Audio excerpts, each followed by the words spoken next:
This town looked like a war zone.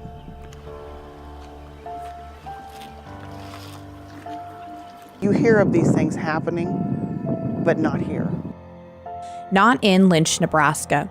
But on March 14, 2019, the Spencer Dam on the Niobrara River collapsed, and Lynch, population 245, was right in the river's path.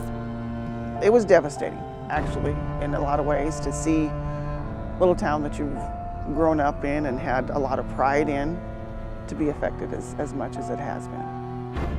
In the midst of what quickly became Nebraska's most widespread natural disaster, Tammy Tinkin, a Lynch, Nebraska native, was remodeling her newly purchased and dearly beloved home. It actually kind of goes back a long time.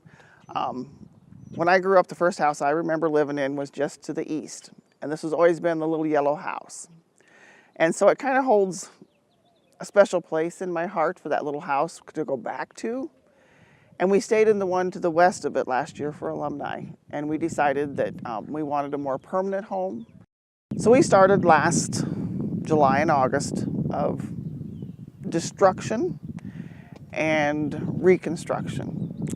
And we were down to the living room floor and the bedroom floor and some trim, and it would be ready to live in. And it got flooded.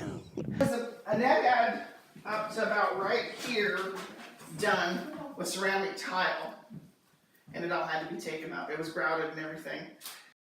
And now we're in the process of reconstruction. We had to take everything down to the studs, which, like I say, it was sad because we worked so hard to get it to where it was, but it's rebuildable, and we still have a little home to come back to.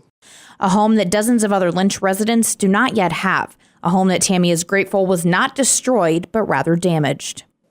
I just had a sick feeling.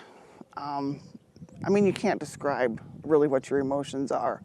When I come down here the first time, I'm gonna start crying. When I come down here the first time on Sunday, I didn't even want to go in and see it because it was such a mess. And like I say, but everybody was in the same position that we were. Drying out, cleaning the houses, and we were lucky enough that we did not have any carpeting or furniture in it. So we lost a few things, but not nearly like what some people did. They lost absolutely everything. That Boyd County village was flooded by rushing waters that roared through the streets. Tammy wasn't in Lynch the day Mother Nature unleashed her rage this time, but it took her back to a similar experience in the 1970s. The sound of that water, when it would hit the old bridge down there, I will never forget that sound. And that was back, I think, in maybe 78, 79. I cannot imagine what it was like hearing the roar of that water this time. I honestly can't. That historic March 2019 flood swept away houses, businesses, livestock, and more. But it couldn't overcome the strength of Lynch, Nebraska. Me, myself, I'm very proud to say I'm from Lynch. Because like I say, these people here have helped out everybody. Like I say, we will rebuild and we will be Lynch, Nebraska, strong once again.